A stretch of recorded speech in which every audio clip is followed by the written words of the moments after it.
Student, আমরা class 6 ইতিহাস পরপর পড়ে দিচ্ছি। আজকে তোমাদের চ্যাপ্টার 4 ভারতীয় উপমহাদেশের প্রাচীন ইতিহাসের ধারা দ্বিতীয় পর্যায় আনুমানিক খ্রিস্টপূর্ব 1500 থেকে 600 অব্দ।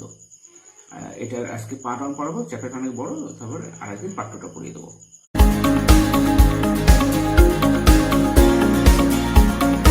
দেখো তোমাদের বইটা দেখো একটা ছবি দেওয়া আছে। সেই ছবিতে দেখো রাবণের দিকে তীর ছোড়া আছে। হ্যাঁ, যুদ্ধর একটা ছবি দেওয়া আছে।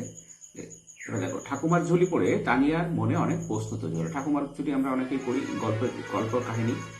রবির দাদুর কাছে একদিন ও জানতে চাইলো সেগুলোর উত্তর। আচ্ছা দাদু, রাক্ষসীরা কি সত্যি ভয়ানক দেখতে হয়? অরুণ বলল, মেলার মাঠে রাম রাবণের যুদ্ধ দেখেছি, আবার রাবণ পোড়ানো হয়, এটা আমরা দেখেছি। রাবণ তো রাক্ষস রাজা, তাই হারু কাকা রাবণ সাজার জন্য মুখে কালি মেখেছিলেন। তিতির বলল, দাদু, রামায়ণের রাবণের সত্যি 10টা মাথা ছিল?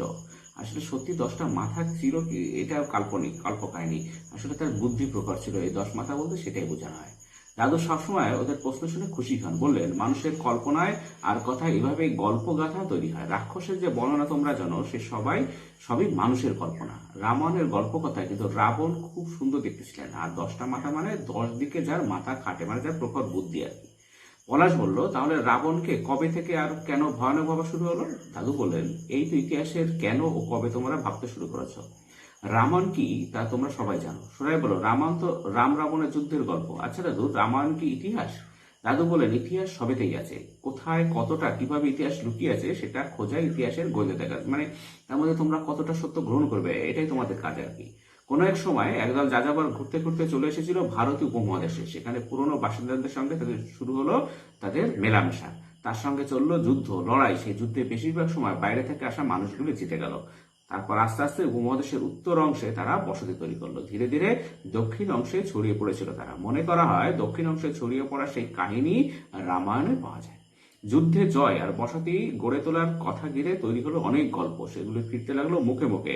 সেই গল্পগুলোতে যুদ্ধে হেরে যাওয়া মানুষদের অন্যরকম ভাবে দেখানো হলো। তারা কখনো রাক্ষস বা অসুর, কখনো বা দৈত্য, তাছাড়া তারা কখনো অসভ্য বা দস্যু।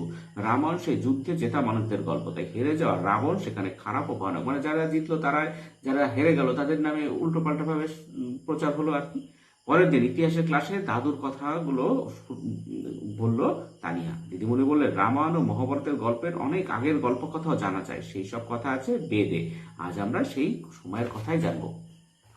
এবার তো ইন্দো ইউরোপীয় ভাষার পরিবার। অনেক সময় বাংলা এবং ইংরেজি শব্দের মধ্যে তোমরা একটা মিল খুঁজে পাবে। যেমন ধরো, বাংলায় মা, সংস্কৃতে মাতো বা মাতৃ, ইংরেজিতে মাদার, লাতিনে মাতের, পিতৃ বা ভাতৃ শব্দগুলোর এরকম মিল রয়েছে বেশ কিছু ভাষার শব্দের সঙ্গে। উচ্চারণ ও অর্থের মিল কিন্তু এমনি হয় না। মানুষের পরিবারের মতো ভাষারও পরিবার আছে। সেই একই পরিবারের ভাষাগুলির মধ্যে বেশ কিছু মিল থাকে। তেমনি একটা ভাষা পরিবার হলো ইন্দো ইউরোপীয় ভাষা পরিবার। ভারতীয় উপমহাদেশ ও ইউরোপের অনেক ভাষায় এই ভাষা পরিবারের সদস্য, মানে এই ভাষার সঙ্গে একটা মিল আছে আর কি। এদেরকে তাই একসঙ্গে ইন্দো ইউরোপীয় ভাষা পরিবার বলা হয়। এই ভাষা ব্যবহারকারীরা কোথায় থাকতো? শব্দের ব্যবহার থেকে মনে হয় তারা তৃণভূমি অঞ্চলের মানুষ ছিল। কৃষিকাজের সঙ্গে যুক্ত শব্দ বিশেষ ব্যবহার হয়নি। বেশিরভাগ ঐতিহাসিকের মতে তারা মধ্য এশিয়ার তৃণভূমি অঞ্চলের যাযাবর ছিল। তাদের নিজেদের ও তাদের পালিত পশুর খাদ্যের অভাব দেখা দিলে তারা ছড়িয়ে পড়ে নানা দিকে, ইউরোপের বিভিন্ন অঞ্চলে, ইরানে ও ভারতে। তার মানে তারা যাযাবর চাইনিজ ছিল। তৃণভূমি ফুরিয়ে গেল, তাহলে তাদের পশুর জন্য খাদ্যের দরকার, তারা অন্য জায়গায় তারা আবার চলে যেত। তারা কৃষিকাজ জানতো না। কিন্তু ইন্দো ইউরোপীয় ভাষা পরিবারের এক সদস্য ইন্দো ইরানীয় ভাষা। ওই ভাষা মানুষের মুখে ধীরে ধীরে বদলে ভারতীয় উপমহাদেশের বিভিন্ন ভাষায় পরিণত হয়েছে। তার সঙ্গে মিশেছে নানান আঞ্চলিক শব্দ। সংস্কৃত ভাষা সেই ভাষাগুলির মধ্যে একটি। আদি ইন্দো ইউরোপীয় ভাষা বর্তমানে আর নেই। ঋগ্বেদ ও জেন্থ আবেস্তায় ইন্দো ইরানীয় ভাষার প্রভাব লক্ষ্য করা যায়। এই দুটি সাহিত্যের ভাষায় ও বর্ণনায় বেশ কিছু মিল দেখা যায়। এর থেকে ইন্দো ইরানীয় ভাষার অস্তিত্ব জানা যায়। তবে মিলের পাশাপাশি এই দুই রচনায় বেশ কিছু অমিলও দেখা যায়। যেমন ঋগ্বেদে যারা দেব তারা সম্মানিত ব্যক্তি, কিন্তু আবেস্তায় যারা দায়েব বা দেব তাদের ঘৃণা করা হতো। আবার আবেস্তায় শ্রেষ্ঠ দেবতা অহুর, অথচ বৈদিক সাহিত্যে অসুর বা অহুর খারাপ বলে পরিচিত। হয়তো কোনো কারণে ইন্দো ইরানীয় ভাষা গোষ্ঠীর মধ্যে বিবাদ তৈরি হয়েছিল। তার ফলে ওই গোষ্ঠীর একটি শাখা উত্তর থেকে পশ্চিম সীমান্ত হয়ে ভারতীয় উপমহাদেশে পৌঁছেছিল। এদেরই ইন্দো আর্য ভাষা গোষ্ঠী বলা হয়। এক্ষেত্রে মনে রাখো, আর্য কোনো জাতিবাচক শব্দ নয়। ইন্দো আর্য ভাষারই সব থেকে পুরনো সাহিত্য ঋগ্বেদ। তাহলে ঋগ্বেদ কি যদি প্রশ্ন আসে, ঋগ্বেদ কি? ঋগ্বেদ হচ্ছে ইন্দো আর্য ভাষারই সব থেকে পুরনো সাহিত্য ঋগ্বেদ। অনেকে অনুমান করেন উত্তর পশ্চিম দিক দিয়ে ইন্দো আর্যরা ভারতে ঢুকেছিল। বৈদিক সাহিত্য থেকে এই ইন্দো আর্যদের বসতি ও জীবনযাত্রা সম্পর্কে জানা যায়। তাই এই সভ্যতার নাম বৈদিক সভ্যতা। এবার দেখো বৈদিক সভ্যতা, বৈদিক সাহিত্য। বৈদিক সাহিত্য বলতে কি বোঝায়? বেদ এসেছে বিদ শব্দ থেকে। তাহলে বেদ এসেছে কি শব্দ থেকে? বিদ শব্দ। বিদ মানে জ্ঞান। সমস্ত বৈদিক সাহিত্য 4 ভাগে ভাগ করা হয়: সংহিতা, ব্রাহ্মণ, আরণ্যক ও উপনিষদ। আর ঋক, সাম, যজু, অথর্ব, এই 4টি হলো সংহিতা। তাহলে সংহিতা কয়টি? 4টি: ঋক, সাম, যজু, অথর্ব। সংহিতাগুলি ছন্দে বাঁধা কবিতা। ঋগ্বেদ সবচেয়ে পুরনো বৈদিক সংহিতা। ঋগ্বেদ রচনার ভাষা আর ভৌগোলিক পরিবেশের উল্লেখ থেকে তা বোঝা যায়। বাকি 3টি সংহিতা অন্যান্য বৈদিক সাহিত্য ঋগ্বেদের পরের রচনা, তাই সেগুলিকে পরবর্তী বৈদিক সাহিত্য বলা হয়। অর্থাৎ বৈদিক সাহিত্যের 2টি ভাগ: আদি বৈদিক সাহিত্য ও পরবর্তী বৈদিক সাহিত্য। বৈদিক সাহিত্য থেকে বৈদিক সভ্যতার ইতিহাস জানা যায়। তাই বৈদিক যুগেরও 2টি ভাগ: আদি বৈদিক যুগ ও পরবর্তী বৈদিক যুগ। আদি বৈদিক যুগের ইতিহাস জানার একমাত্র উপাদান হলো ঋগ্বেদ। আর পরবর্তী বৈদিক সাহিত্য থেকে পরবর্তী বৈদিক যুগের ইতিহাস জানা যায়। আর যেটা আদি হচ্ছে সেটা আদি, আর পরে যেটা হচ্ছে সেটা পরবর্তী। এবার দেখো মনে রাখো, ঋগ্বেদের সূক্তগুলি ছন্দে বাঁধা ঋকের সমষ্টি, তাই ওই সংহিতার নাম ঋক সংহিতা। সংহিতা কথার অর্থ সংকলন করা। আর সামবেদ সংহিতার বেশিরভাগটাই ঋগ্বেদের থেকে নেওয়া আছে, কেবল সামবেদ সুর করে গানের মতো গাওয়া হতো আর কি। আর যজুর্বেদ মূলত বিভিন্ন আচার অনুষ্ঠানের দরকারি মন্ত্রের সংকলন। মন্ত্রগুলি কিছুটা পদ্যে ও কিছুটা গদ্যে লেখা। অথর্ববেদ জাদু মন্ত্রের সংকলন। বৈদিক যুগে ও তারপরেও দীর্ঘদিন অথর্ববেদকে সংহিতা বলে ধরা হতো না। সংহিতাগুলোকে ব্যাখ্যা করার জন্য তৈরি হয়েছিল গদ্যে লেখা ব্রাহ্মণ। আরণ্যকগুলি যারা লিখতেন তারা অরণ্যে মানে বনে থাকতেন আর কি। আর যাগযজ্ঞের ব্যাখ্যা ও নানা চিন্তাভাবনা আরণ্যক সাহিত্যে দেখা যায়। বেদের নানা তত্ত্বের বিভিন্ন ব্যাখ্যা ও চিন্তাভাবনা উপনিষদে আছে। বৈদিক সাহিত্যগুলিকে ঠিকমতো উচ্চারণ করা, ছন্দ, আসল অর্থ বোঝার জন্য রচনা হয়েছিল বেদাঙ্গ। তাহলে বেদাঙ্গ কেন রচনা হয়েছিল? বেদাঙ্গ রচনা হয়েছিল বৈদিক সাহিত্যগুলোকে ঠিকমতো উচ্চারণ করা এবং কিভাবে উচ্চারণ করতে হবে, ছন্দ কি, আসল অর্থ কি, এগুলো বোঝার জন্য তৈরি হয়েছিল বেদাঙ্গ। বেদাঙ্গ সংখ্যায় কয়টি? 6টি। এক্ষেত্রে নক্ষত্রের অবস্থান, বিভিন্ন নিয়ম, জ্যামিতির ধারণা প্রভৃতি আলোচিত হয়েছে। বৈদিক সাহিত্য ঠিক কোন সময়ের রচনা তা নিশ্চিত করে বলা মুশকিল। মোটামুটি ভাবে আনুমানিক খ্রিস্টপূর্ব 1500 থেকে 600 অব্দের মধ্যে বৈদিক সাহিত্য রচিত হয়েছিল। এর মধ্যে খ্রিস্টপূর্ব 1500 থেকে 1000 অব্দকে আদি বৈদিক যুগ বলে ধরা হয়। তারপর থেকে খ্রিস্টপূর্ব 600 অব্দ পর্যন্ত পরবর্তী বৈদিক যুগ। তবে মনে রাখা দরকার, তারপরেও বৈদিক সাহিত্য লেখার কাজ চলেছিল। এখন যে চেহারায় বৈদিক সাহিত্য পাওয়া যায় তা অনেক পরের রচনা। এবার দেখো বেদের ভূগোল। বৈদিক সাহিত্যে পর্বত ও নদীর নাম থেকে উপমহাদেশে আর্যদের বসতির কথা বোঝা যায়। বৈদিক সাহিত্যে বিশেষ করে ঋগ্বেদে ভূগোল বিষয়ে অনেক আলোচনা রয়েছে। ঋগ্বেদে হিমালয় বা হিমবত ও কাশ্মীরের মুজবন্ত শৃঙ্গের উল্লেখ আছে, নিম্ন পর্বতের উল্লেখ নেই। ঋগ্বেদে অনেক নদীর কথা বলা হয়েছে, তার থেকে মনে হয় ওই নদীর কাছাকাছি এলাকাগুলিতে ছিল আদি বৈদিক যুগের বসতি। আর আগে আদিম যুগে মানুষ বৈদিক বসতি বা যাই হোক, আদিম যুগে মানুষ সব কিন্তু বেশিরভাগ সভ্যতা কিন্তু নদীর তীরবর্তী অঞ্চলেই হতো। ঋগ্বেদের আলোচনায় গুরুত্বপূর্ণ নদী ছিল সিন্ধু। সরস্বতী নামে যে নদীর কথা ঋগ্বেদে রয়েছে তা আজ আর খুঁজে পাওয়া যায় না। ঋগ্বেদের মানুষ গঙ্গা ও যমুনা নদীর এলাকার সঙ্গে বিশেষ পরিচিত ছিলেন না। ঋগ্বেদের একেবারে শেষের দিকে মাত্র একবার গঙ্গা ও যমুনা নদের কথা পাওয়া যায়। ঋগ্বেদের ভূগোল থেকে আদি বৈদিক সাহিত্য কতটা ছড়িয়েছিল তা বোঝা যায়। আজকের আফগানিস্তান ও পাকিস্তানের উত্তর পশ্চিম সীমান্তের সঙ্গে আদি বৈদিক যুগের মানুষদের পরিচয় ছিল। সিন্ধু ও তার পূর্ব দিকের উপনদীগুলি দিয়ে ঘেরা অঞ্চল ছিল আদি বৈদিক মানুষের বাসস্থান। ওই অঞ্চলটিকে বলা হতো সপ্ত সিন্ধু অঞ্চল। পরবর্তী বৈদিক সাহিত্যের বর্ণনায় ওই ভূগোল আস্তে আস্তে বদলে গিয়েছিল। গঙ্গা, যমুনা, দোয়াব এলাকার উল্লেখ পরবর্তী বৈদিক সাহিত্যে অনেক বেশি। এ থেকে বোঝা যায় বৈদিক বসতি পাঞ্জাব থেকে পূর্ব দিকে হরিয়ানাতে সরিয়ে গিয়েছিল। পরবর্তী বৈদিক সাহিত্যে পূর্ব ভারতকে নিচু নজরে দেখা হয়েছে। তার মানে মনে হয় পরবর্তী বৈদিক সভ্যতার পূর্ব সীমা ছিল উত্তর বিহারের মিথিলা। গঙ্গা নদীর সমভূমি অঞ্চলে ছড়িয়ে পড়ার ফলে বৈদিক সমাজে কৃষির প্রচলন হয়। যে গঙ্গার উর্বর মাটি, গঙ্গার তীরবর্তী অঞ্চলে এখানে কৃষিকাজ ভালো হয়, এখান থেকে কৃষির প্রচলনটা শুরু হয়। পরবর্তী বৈদিক সাহিত্যের মূল ভৌগোলিক অঞ্চল ছিল সিন্ধু ও গঙ্গার মাঝের এলাকা। তাছাড়া গঙ্গা উপত্যকার উত্তর ভাগ ও গঙ্গা, যমুনা, দোয়াবও তার ভেতরে পড়তো। এবার দেখো টুকরো কথা একটু শোনো। মহাকাব্য। পরবর্তী বৈদিক সাহিত্যের আর একটি অংশ হলো মহাকাব্য। মহাকাব্য কথার মানে মহৎ বা মহান কাব্য বা কবিতা। কোনো বিশেষ ঘটনা, দেবতা বা বড় রাজবংশের শাসককে নিয়েই মহাকাব্য লেখা হতো। তার সঙ্গে থাকতো ভূগোল, গ্রহ নক্ষত্র, গ্রাম নগরের কথা।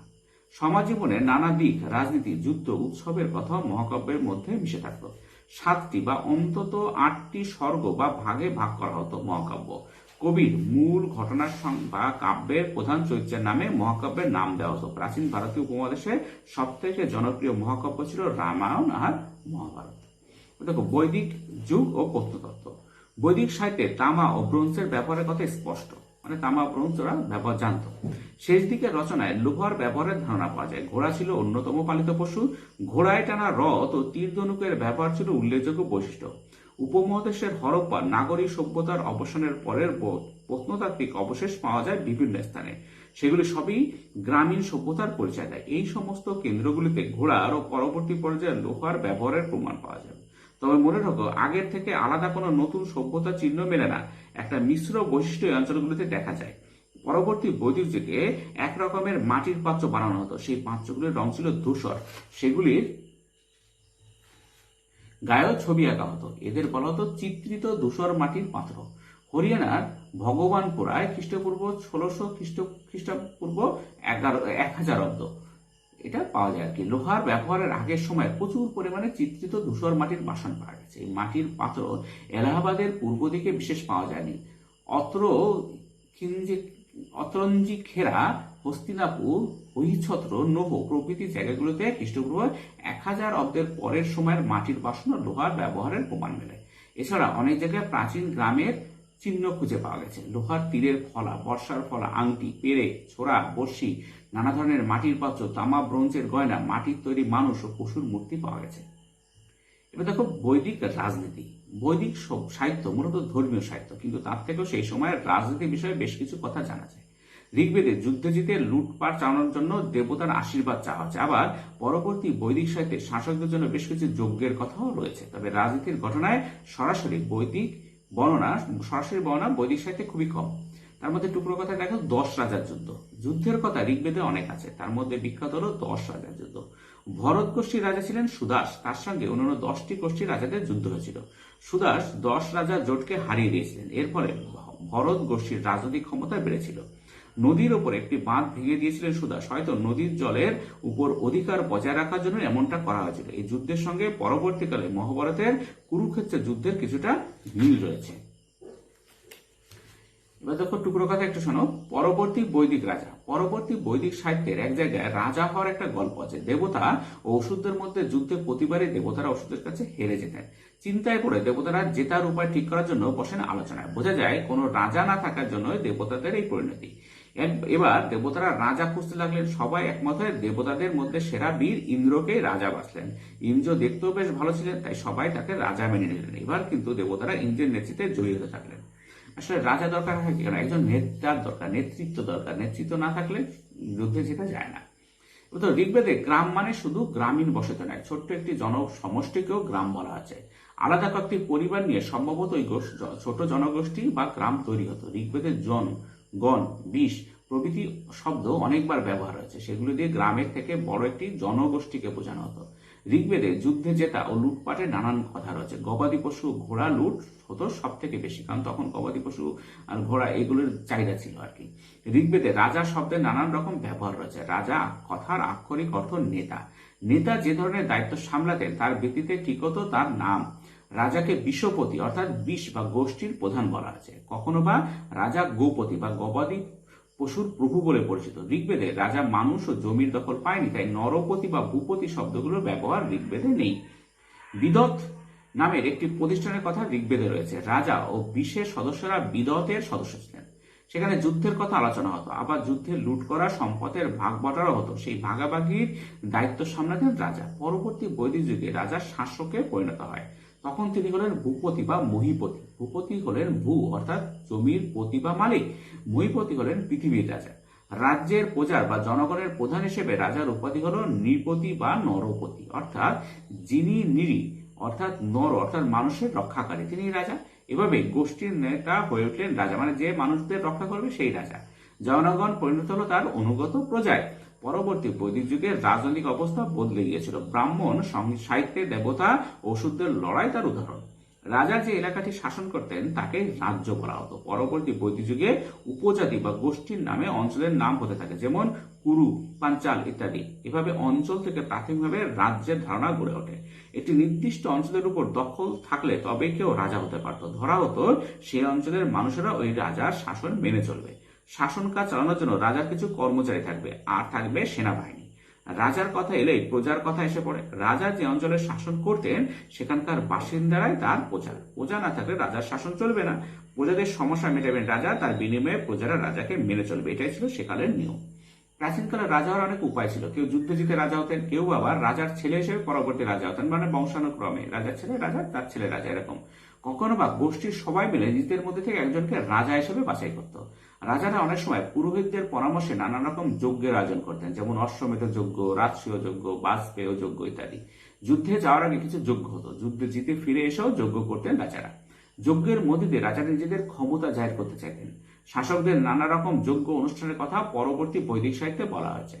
শাসনের কাজে সাহায্য করতেন যারা, তাদের রত্নীন বলা হতো। হয়তো এদের থেকেই পরে মন্ত্রীর ধারণা এসেছে।